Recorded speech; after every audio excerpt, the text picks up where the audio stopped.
पुण्यजलै समुद्रसायिता कुर्वन्तरो मङ्गलम्।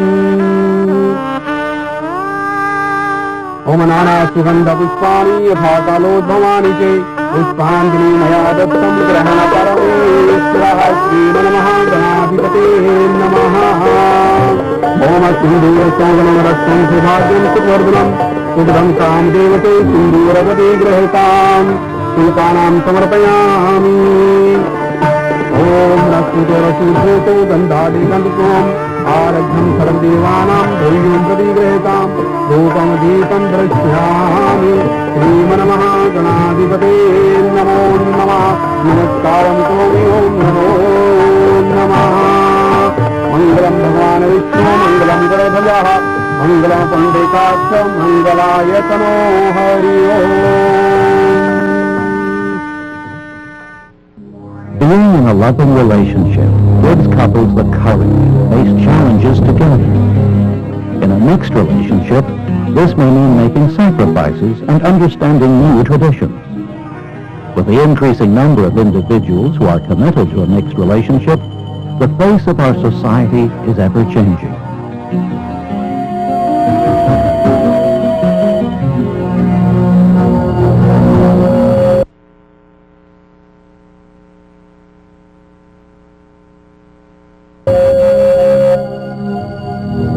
Anne is a nurse who is involved with another medical professional, Khalid. Khalid is also an established South Asian poet.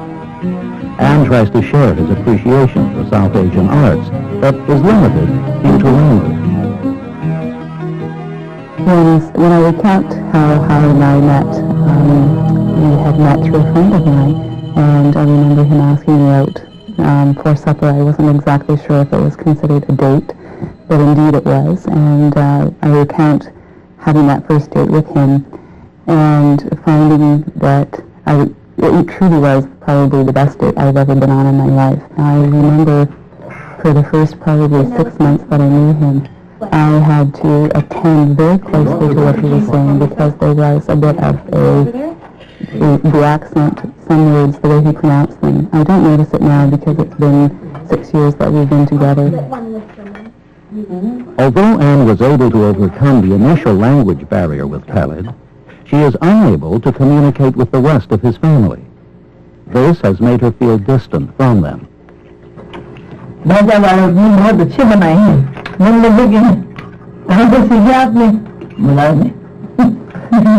like the food that you have cooked for her? And Sebastian, have you learned to cook somewhere? It's kind of uncomfortable because Howard's father didn't speak, or mother rather didn't speak in English, so I had a hard time communicating with her. We just looked at each other back and forth and would smile, so frequently that is a problem in the relationship, and Khalid's father doesn't speak very much either. I mean, he does speak English, and he seems quite fluent, but I think it's that he doesn't feel as comfortable as he does in his own language, so he chooses not to speak to me all that much. I don't think it's a personal thing. I think it's a language barrier more than anything else. Anna Geary, a medical professional, remembers moments from her past. 20 years ago, Anna entered into a new culture which resulted in a mixed relationship. In 1975, when I was about 28, I was sent to Honduras by the Canadian government to work for a couple of years with the peasant communities in the mountains of that country. However, I didn't speak any Spanish, so they sent me to the neighboring country of Guatemala for 10 weeks for intensive language training. A few weeks after I was there, I went to a big dance and met a Guatemalan man, 10 years younger than I, but nevertheless, we were quite attracted to each other, and there was a courtship, and even after I left Guatemala to go and work in Honduras, we continued the contact and got married a little more than a year later. Up until the time we got married, we had been very much in sync. However, the minute the ink was dry on the legal papers that we signed for the marriage, his personality changed. Suddenly I could do nothing right. He became very jealous, very critical of me, of characteristics of mine, of people that I was friends with in Honduras. When he became so critical and verbally abusive, I rethought my position and thought that we had better come back to Canada where I felt safer. Because of his commitment to Anne, Fernando left his country and came to North America, where he had to adjust to a new culture and language. When my 2 years term was up, we made the decision to come back to Canada. We arrived at my parents' place on the airport. However, my mother noticed some dirt on the floor and began to inquire, as she would do with anybody who had dirt on their shoe, and for them to take their shoe off. And unfortunately, it turned out to be Fernando, and he felt very badly that he had damaged this beautiful floor, practically the first thing he did when he arrived in our house. He had been feeling pretty insecure about himself anyway, not being able to speak English, but hearing somebody yelling at everyone in a strange language, who did this, who did this. I think it tipped the balance for him, and he started to feel pretty awful about himself. So things went downhill from there.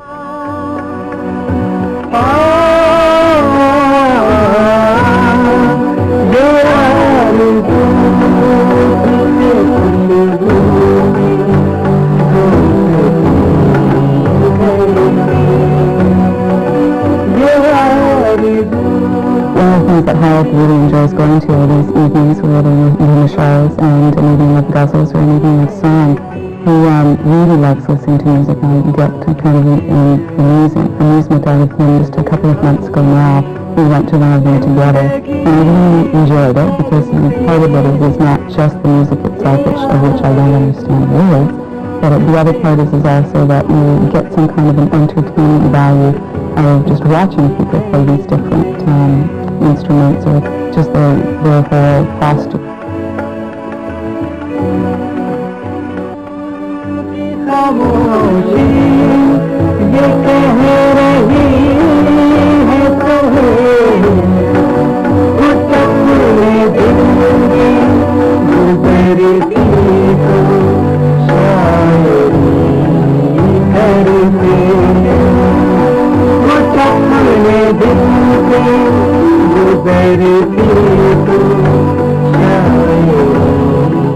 Quite often I'll sit in our last holiday saying, what is this that this woman is saying? However, the people that are around me, I think sometimes they're interrupted, or they find that I'm interrupting them just by asking him to tell me what sort of words mean, so that I feel like I'm more a part of it. And if I don't want to be disruptive, so I'm either sitting there disrupting others, or I'm sitting there not understanding a word that they say.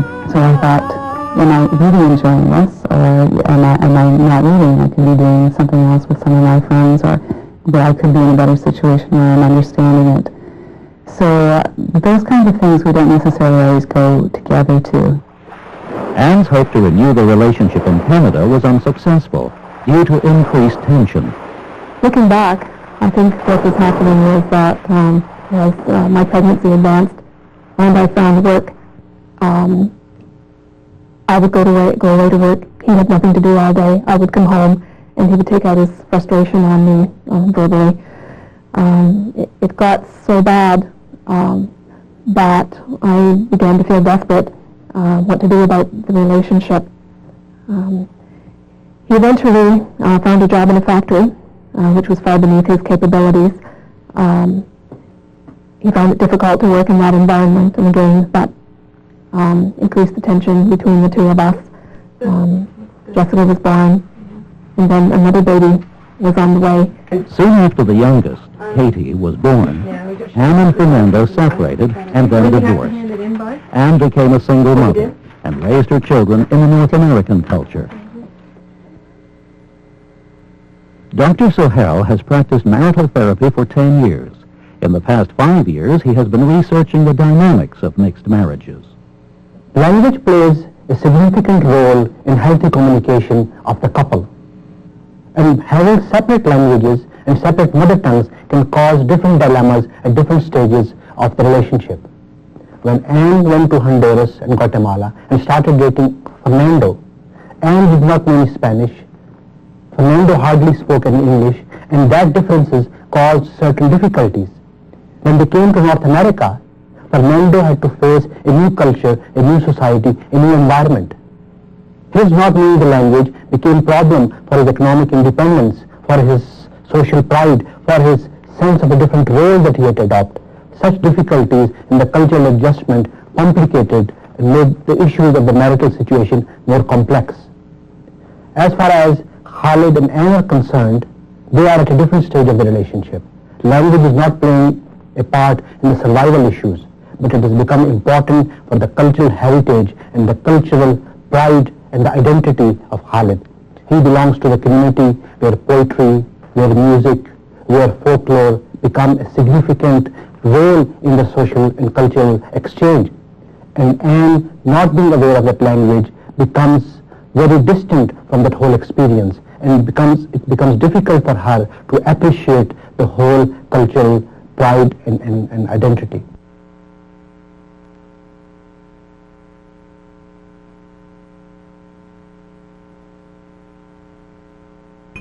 Henderson and Shazia grew up in Canada and have had the same exposure to mainstream culture. During their courtship and marriage, the two had to deal with issues of both race and culture. I met Henderson in grade 13, and we became friends. We were mutual friends. We had people that he knew, and I knew the same people. So that's how we got introduced. I asked him out to a movie initially. That's how we started our relationship. And we dated for about 2 years. And into the relationship, my mother found out about us going out together. And she was very upset about that because she was concerned about the family's reaction if this were to become something serious. She was also concerned about my father's reaction and as well the community reaction, which all three would be very negative. I was still hidden from the rest of her family. And gradually I was introduced to her cousin Kashif, and he had promised that he would keep it secret. He wouldn't tell his mother about our relationship or anything. And this went on for about a year's time. And then Shazia had gone to Pakistan, and at which point in time she said that she would tell her father what the situation was with the two of us. My dad was very shocked because he didn't have any prior knowledge of the situation. So he was shocked and he was very upset. My mother was also very upset. And both of them, they weren't very happy about the whole situation. But they basically had left it up to me because they felt that, I'm a grown-up person, and if I choose to do this, then I should be on my own. Like, if I go this route, then it will be without their support. So I basically had to deal with, should I go through with this knowing that they will not support me? More so my dad than my mother. Also, I knew that if this whole situation had been different, if I had been a boy and I was interested in a girl who was out of my culture and out of my faith, then the situation would not be nearly as bad because there is a double standard in our community, I believe, between boys and girls. We truly loved each other, and I know from the bottom of my head that I really want to spend the rest of my life with Shazia. Then from that point in time, I guess she had some, from my point of view, she had some soul searching that she had to do. And would she accept me alone without her family approval, or would she go ahead and make this decision on her own? I didn't have the acceptance of my dad, which was very hard for me. That was something that I had to deal with. But in the end, I decided that I wanted to go ahead and marry because I knew this was a person that I loved, and I wanted to spend the rest of my life with him. When they held their wedding ceremony, all of Henderson's friends and family attended. Meanwhile, only Aunt Zora attended from Shazia's side. Aunt Zora was compelled to take a stand by showing love and support because others had boycotted the wedding. I'm not going to leave until you kiss. Zahara and Daish speak the same language and are of the same race. They have been married for 5 years. The couple was heartbroken when both their religious communities rejected them. I met him in one of the weddings, the very first time when I met him, and it was in 81 or 82, as far as I can remember, my memory goes. And but there was nothing much that I felt. But later on, a few years later, there was some kind of liking between the both of us, and I felt very strongly about that. And since about 5-6 years, I've been feeling that, the feeling of, how should I say, sort of falling in love, I should say, and that's how we became closer and closer, and then we got together, which was a real shock to everybody, and because I was married for 25 years, and so was Desh, and that was a real shock to everybody, and that was the reason that there was a big problem. There was the problem of, first of all, the problem of so many years of marriage, and secondly, the problem that Desh was a non-Muslim, coming from a Hindu family. That really had a lot of impact, and that resulted in lots and lots of problems. Problem was that something, I did after 25 years, and at a stage where I was 52, 53 and starting altogether a new life. So I think tradition plays a big part because people are very traditional minded and they cannot see something different away from the normal. I am not allowed to get married to him unless there is a conversion, like if he becomes a Muslim. And for that reason, I was boycotted. And then things started getting really, really bad. And people wouldn't want to see us, wouldn't want to talk to us. And the community, of course, didn't accept it at all. I guess she needed someone in her family who could relate with her, someone who would be there for her. And she went to her aunt, Shada, at which point she got to know me and how I was. And plus to the fact that during this point in time I had converted to Islam. That had made everything seem a lot better, or everything was fine in her eyes. The matter of color didn't have any bearing, or shouldn't have any bearing on our marriage whatsoever. Most religions preach against racism, but particularly my religion, I'm a Muslim, our religion teaches equality for all races. As far as community reaction is concerned, negative. It's an unfortunate fact of life that most South Asians have double standards in that respect. When our community learned about Shazia intending to marry Henderson, it was more like, can you believe that? A Pakistani girl, Zubair girl, is marrying a guy from Barbados? It was a no-no. But what I had noticed is, even like walking down the street, when I'm with Shazia, that I'd be getting a lot of views, or a lot of people from, like a lot of Indians or Pakistanis, they would be like looking at us like saying, wow, what's that Pakistani girl doing with that black man? And I guess one day to get one for a shock value, I saw one elderly gentleman, he was looking at us. I turned to Shaz and I kissed him, and the look that came across his face was just one of shock. I figured, what the hell, I mean, who are they to judge me, and they don't know anything about me. When they look at anyone else different, especially myself being black, they kind of look down and frown upon that they kind of put themselves on a higher level. Whereas, like the Pakistanis, like people would walk down the street with a young soul, look at that Pakula there, they're showing the same sort of racism towards me, and not accepting me as a person. Religiously, right or wrong is between me and my God, and that's what I feel, that most people, they become judges. It is difficult for an Islamic woman to be in a situation like this because Islam doesn't allow a woman to have any kind of relationship with another man, especially when she is in a relationship, present relationship.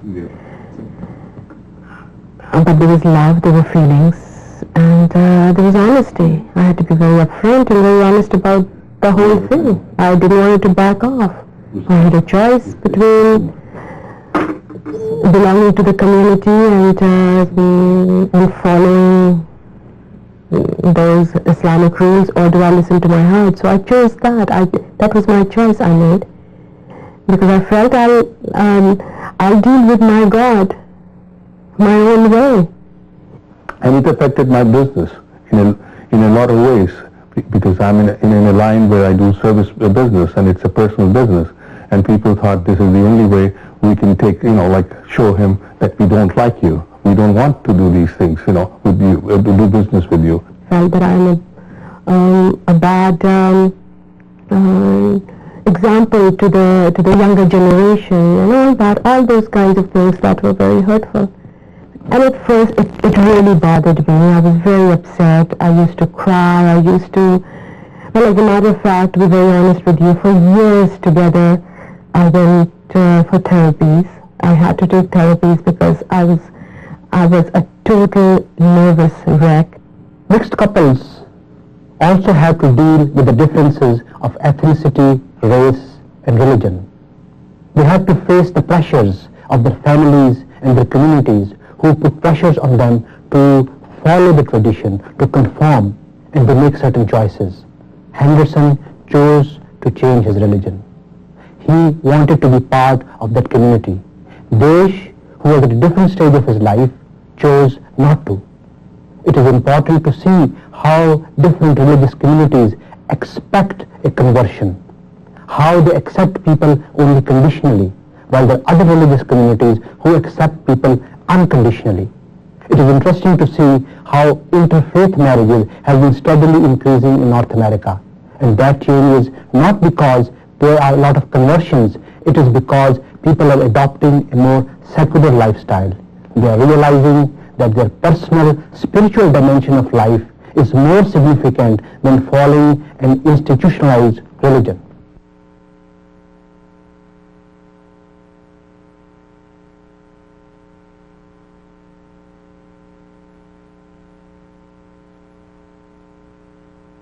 Unity. Well, I'm coming from a Persian background. My father was born and raised in Iran. My mother came from Persian parents, but because of religious persecutions as Zoroastrians, they moved to Iran, to India, I should say, and that's where I was born. But in terms of my Persian background, it was very different from the type of background that Brian came from. I was the first one to marry someone who was not of Persian background or Persian descent, so this was something very unusual for them. And I remember some of my cousins had reservations. They wondered what was happening and how it was that I had suddenly met up with this individual. And I think a lot of my relatives came just out of curiosity to see who was this strange creature that I was going to be married to. I came from an Icelandic background. My entire family has been of one heritage for many generations. We really have had no difficulties during our marriage in terms of expectations of people, but I think you still get stereotyped a little bit. Every once in a while an incident would happen that would point out to you that you were somehow a little bit different. And one incident happened when my eldest was born, and for we don't know what reasons, he turned out to be this very fair, blonde, white blonde, fair little child. And I remember one day losing him in a department store and frantically searching for him. And when I actually did find him, the salesperson who had him and was holding him, she was very reluctant to give him to me because she didn't believe that I was his parent, because I was such an opposite and contrast to her, and I was shopping by myself. And another time we were in a small community where there wasn't all that much diversity in the community. it was a farming community, and I remember going to this one grocery store. It was the only grocery store there, and after being there for a year, all of a sudden the sales clerk said to me one day, she says, you know, you're always with these children. And she said, do you babysit for these children all the time? And I remember being so shocked, and I said to her, no, these are my children. I said, I know they all look different, but they really are my children. So these are the sort of things that sort of happen, and you laugh about them and enjoy those experiences. But on the other hand, you realize that there still is a reluctance for people to realize that there is a continuing and greater process of interrelationships between cultures and races.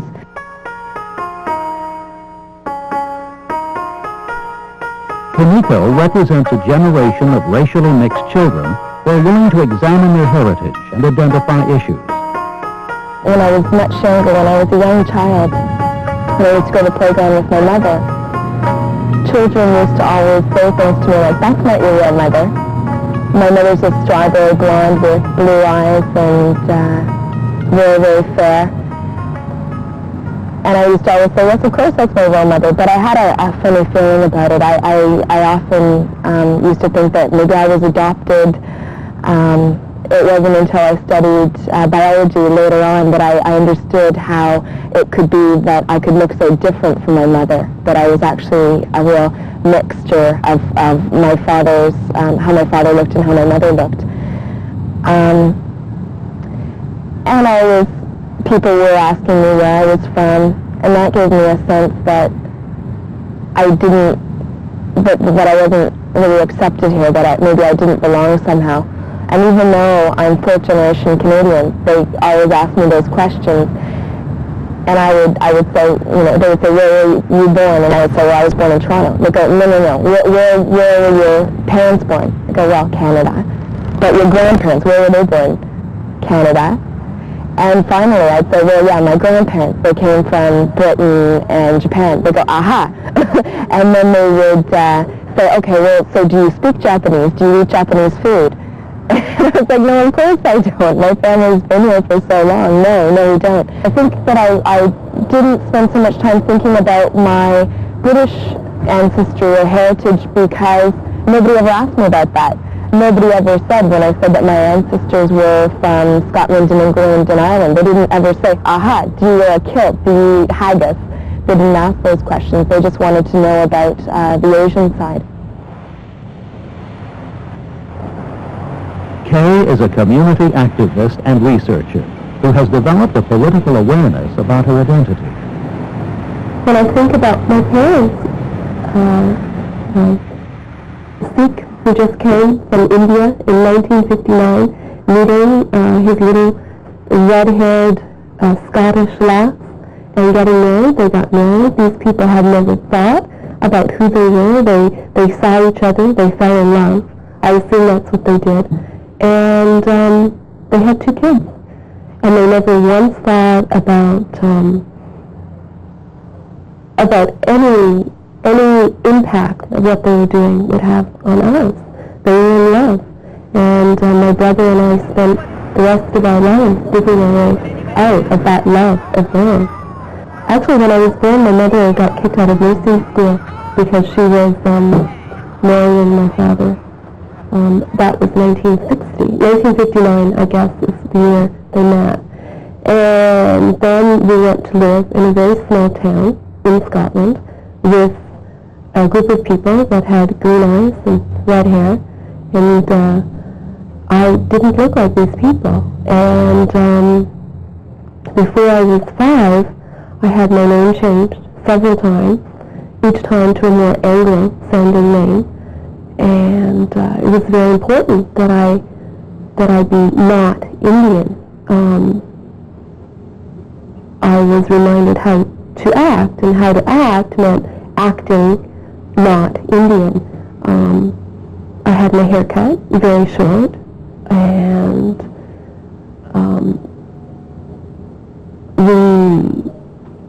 we would eat Indian food, but only late at night. When everybody was in bed, my father And that's one of my earliest memories around food, which was when my father would cook late at night. He'd open up all the doors and windows, and we'd eat curry.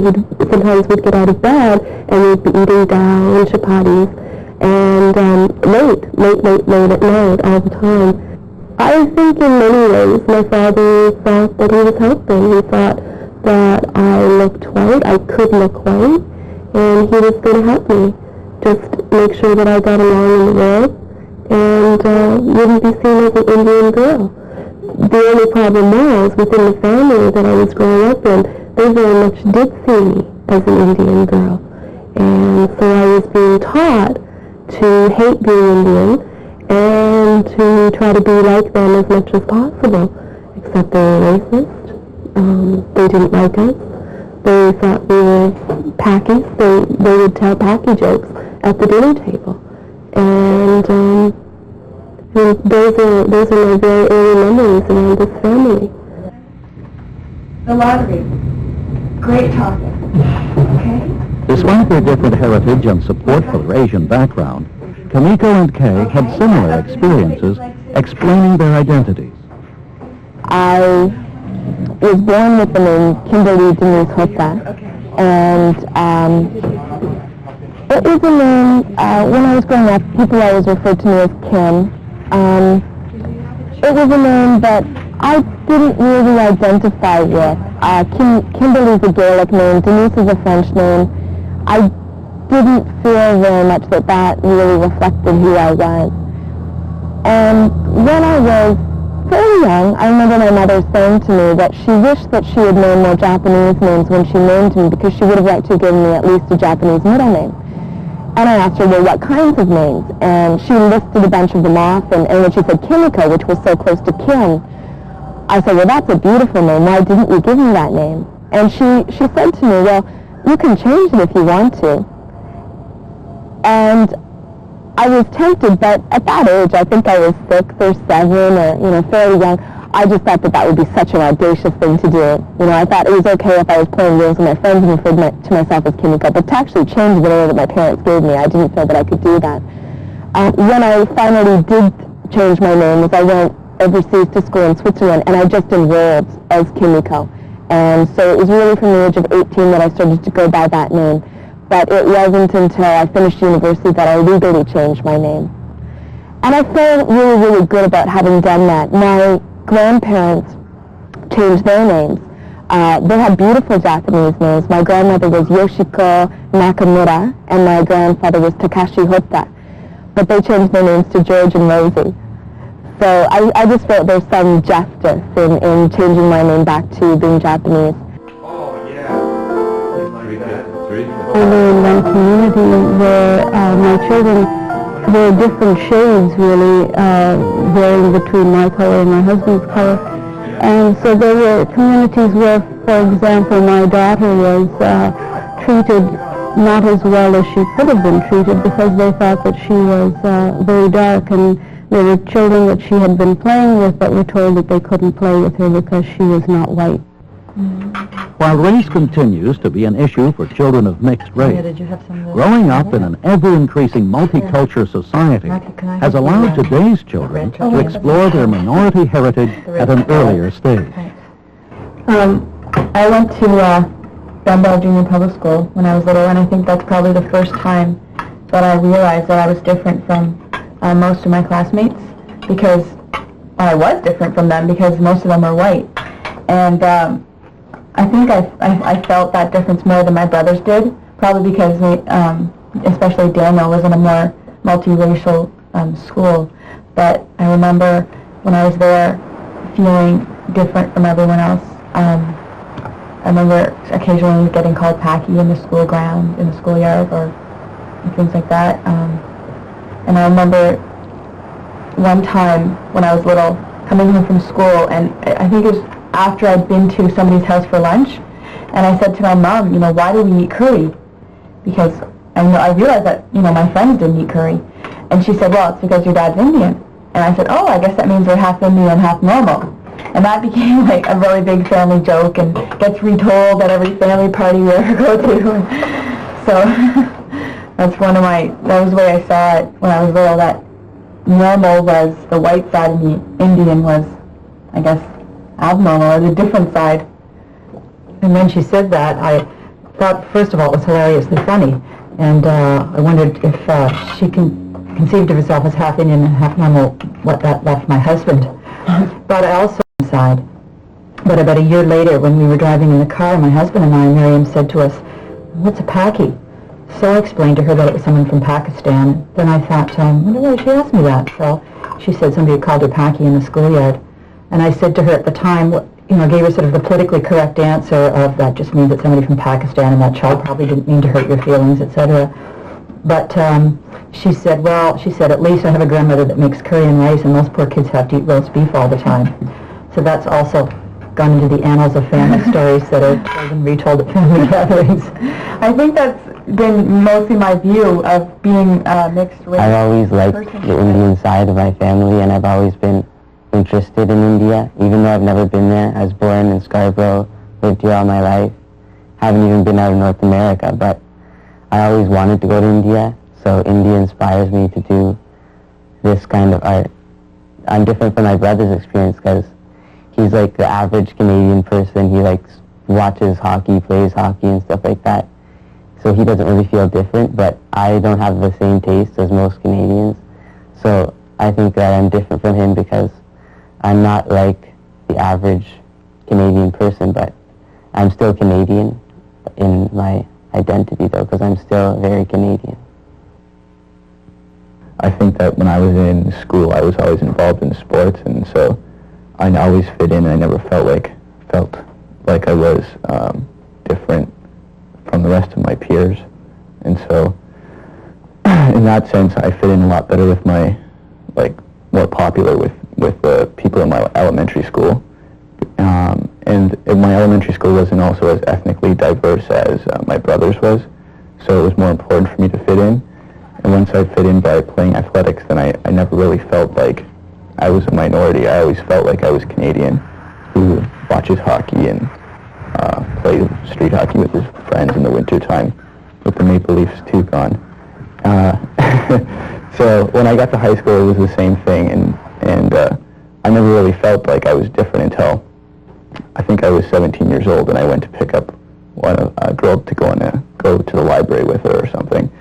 And I was standing in the hallway where her father couldn't see me, and he asked her, "Where are you going?" And she said, "I'm going out with Matthew." And he said, "You're going out with that nigger again. He's going to get you killed. I see that kind of thing on TV." Or it was something to that effect, but I remember he called me a nigger. And I was just so completely shocked that I just walked out of the house, and I didn't know what to say, I didn't know what to think, because for the first time in my life, somebody made me feel like I wasn't part of society. I was different, and not different in a way that made me special or valued, but different in a way that made me lesser value, lesser person.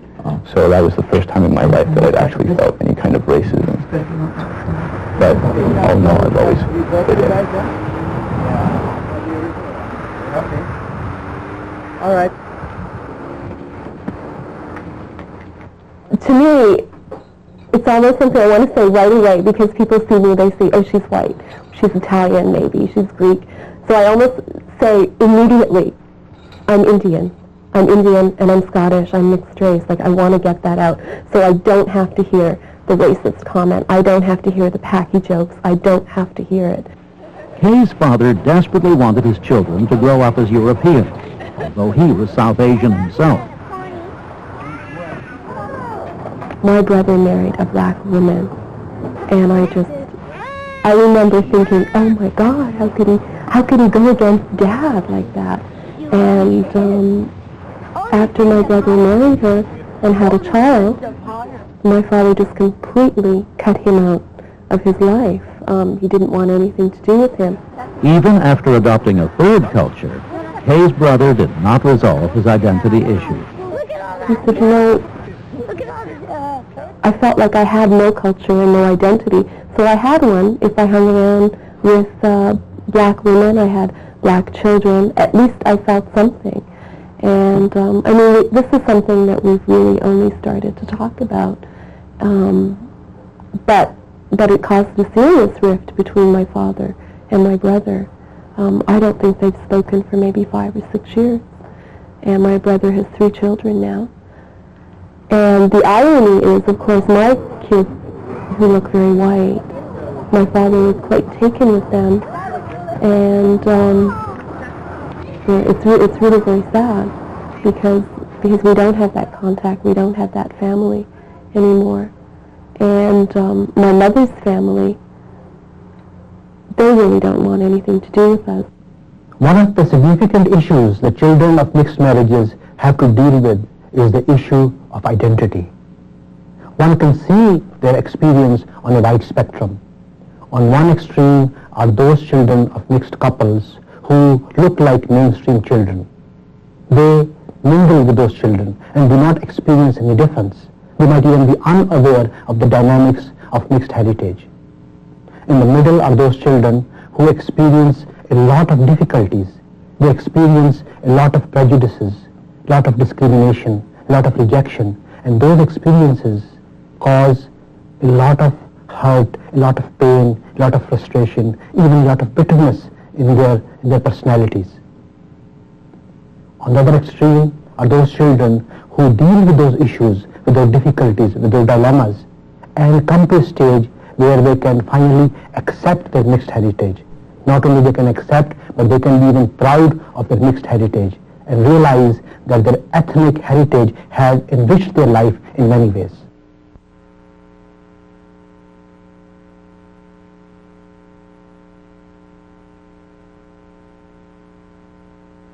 A mixed marriage, like any other marriage, requires support. Solutions for couples in a mixed marriage include finding their own way of coping and getting support from individuals, families, and communities when they face issues of race, religion, and language.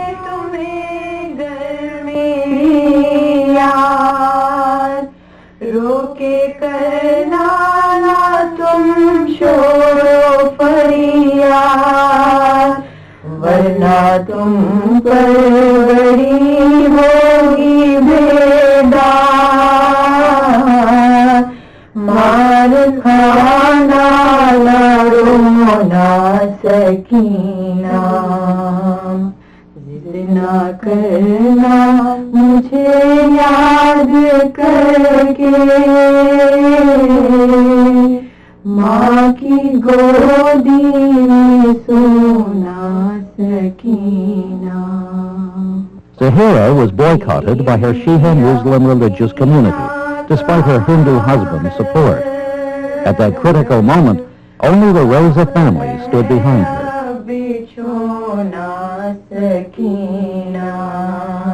बोले बेटी से सिबते पैगंबर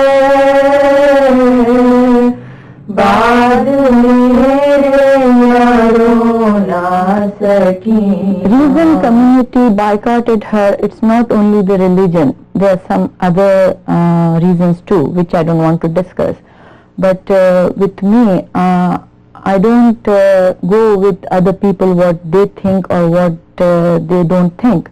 What I think that Zahrapa, being a Shia Muslim and she still wants to come in Majalis, she should allow to come in each and every Majalis, and she should be given the same kind of respect and rights what she used to get before, because she is still a Shia Muslim. She doesn't call her Hindu or any other religion. She still wants to be called a Shia Muslim. My relationship with Desh is very secure. I feel very confident about myself being with him. He has been very supportive of my children.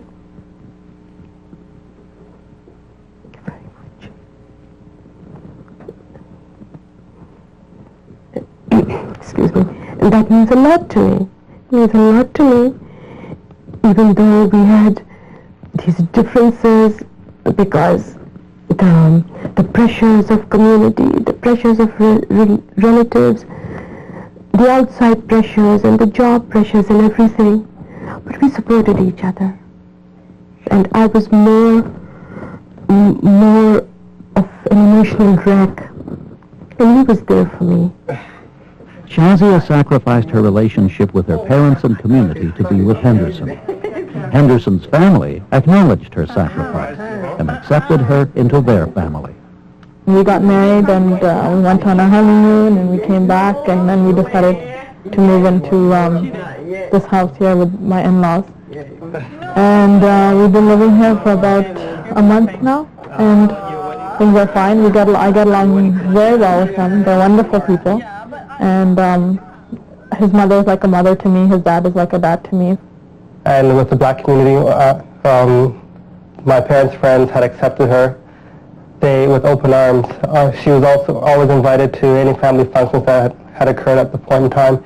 There was even a couple times when I went out to family gatherings. They would ask, "Where's Shazia? What happened to her today? Didn't you bring her? Are you hiding her somewhere?" As far as Henderson's family is concerned, they welcomed Shazia with open arms. They really have accepted her so well. Hats off to them. But I felt that I can't just simply go and attend her wedding and give her my blessings and think that I have played my role. We too traditionally have a lot of related ceremonies to the weddings. So I thought that maybe we should do a little cultural thing from Pakistan as well. So I decided to hold henna ceremony. And I tell you something interesting, that there are a lot of preparations go towards getting the bride ready for her wedding. This is 1995, but I tell you that most of our brides, when they get married, are virgins. And they are pampered 2, 3, 4 weeks before for this big day, the wedding night. They, a lot of grooming is done, the skin care and the hair care, etc. And on that wedding, just before wedding, 2, 3 days before wedding, they have this henna ceremony where they decorate the bride. She's not supposed to be dressed up that day. She's not supposed to wake up. She wears very plain clothes.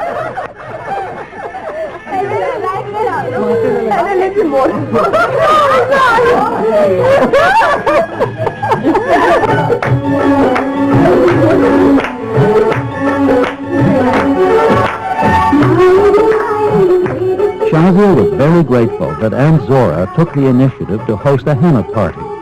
For Shazia, this meant she was able to take part in the traditional rite of passage into womanhood. Henderson and his mother enjoyed the party. He's got to be climbing up there, trying to reach the president.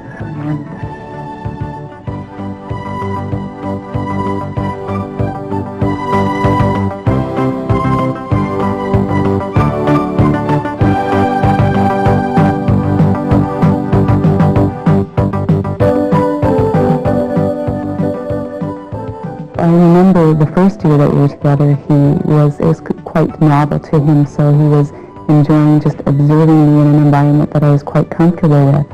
And eventually what ended up happening was that he became more involved and kind of enjoyed participating in festivities himself.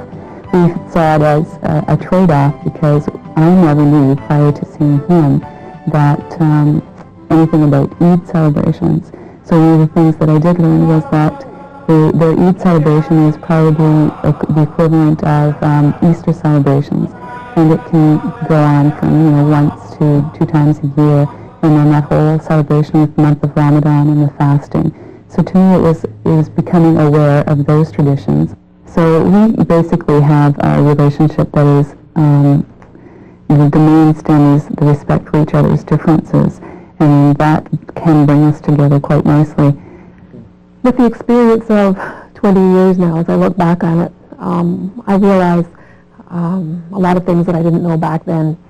I thought that because color wasn't an issue, religion wasn't an issue, that there were not many things about Guatemalan culture that are vastly different from mainstream Canadian culture. I thought that we would be all right. I thought language would be the only barrier, and that would soon be overcome as he learned the language. After all, I had lived in his country and enjoyed it there and fitted in quite well and was accepted by his family. I thought that it would be easy for us to duplicate that here. What I didn't take into account was that it was probably easier for me, with my experience here, to go to his culture and fit in, but it was very difficult for him to come here where values are so different, where the morality was different, the pace was so much faster, where expectations of performance were so much higher. So there were the cultural problems that I had taken too lightly. Now he's adjusted in life, and he knows the ways, and he likes Canada a lot, and I think that's made him a lot more laid back. Yeah, he's more laid back than he was before, I know. For sure. I don't know. He's changed a lot from when I can remember. Like other teenagers, Katie and Jessica are searching for their identity. As mixed-race children, they have additional issues to resolve in terms of their mixed heritage. I went to camp one summer, and I met a friend named Joe, and he's Mexican, and he was really, really proud of that. And he always went around bragging about his country, and, well, of course, World Cup soccer and all over Brazil. And so he was, I don't know, that sort of changed my perspective. Like, I never thought about my Spanish background at all. I didn't consider it really, because my mom isn't, like, we don't eat ethnic food. We don't dress ethnically. My sister and I, we don't listen to ethnic music or anything like that. So it was kind of weird for me to meet a guy that was just so, into his background. I thought, hey, that's kind of neat. So I started thinking, yeah, I'm Spanish, so he's not that bad, right? And so I was like, oh, okay. And I didn't start wearing flags or anything, but I'm Spanish, but like I was fine with it. Like I didn't, whereas before I hadn't thought about it, now I had accepted it really. There's now becoming a sort of concentrated effort of people who are getting a political awareness around what they are. I mean, we know when somebody says South Asian or East Indian, we know what they're saying politically. I mean, there's a political awareness that's growing out of these movements. And this year was the first year that Asian Heritage Month invited Asians of mixed racial heritage to put on an evening of performance, dance, and music. Something that I feel very excited about, what we're doing with Asian Heritage Month group, is that I think we are giving generation and the next generation some role models, some sense of community, some maybe some heroes. I think there are a lot of heroes, like all of the artists that performed at the event. They're really doing some terrific work. Kids these days can maybe watch films and see Keanu Reeves and feel, hey, there's somebody who is mixed like me. Many of Kamiko's high school classmates belong to a vibrant East European community.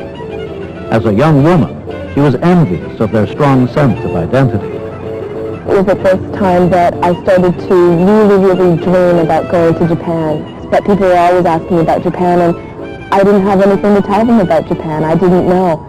And yet all of my friends at high school could talk about Latvia, Lithuania, the Ukraine, talk about their history and the culture and speak the languages, and I really wanted to experience that as well. So I finally went to Japan when I finished university. My experiences in Japan were a bit different than what I might have expected before I went over. I found that, I guess I was expected to go over there and be accepted as Japanese, but I found that I was treated as an exotic Canadian, which really quite surprised me initially. In Canada, I think most people look at me and they think I look very Asian. In Japan, they thought I looked very Caucasian. So in Canada, people might say that I look like my father, but the Japanese people thought that I looked like my mother. I had to travel all over the world to realize that the place where I probably feel the most comfortable, where I feel that I blend in the most and can just relax and be myself, is probably Canada, and really this city, Toronto. To realize that I am multicultural. This is a good multicultural environment, and I'm pretty happy here. There has been a gradual increase in the number of mixed marriages in North America in the last few decades. Because of the changes in immigration policies, there have been waves of immigrants from Europe, from Asia, from Africa, from Middle East, from Central and South America that are joining the mainstream of North American life. There are also changes in the marriage laws. There are also changes in people's attitudes. There are also changes in the communities. The segregated communities are becoming integrated communities. And all these changes are affecting the number of mixed marriages. I strongly believe that acceptance of mixed marriages is one of the final indicators of cultural integration. If we have to create harmonious and genuinely multicultural societies, we have to evolve to a stage where people can accept each other's differences, they can accept each other's cultures, they can respect each other's lifestyles. Only in such an environment we will expect that the children of those marriages will grow up to be proud of their mixed cultural heritage.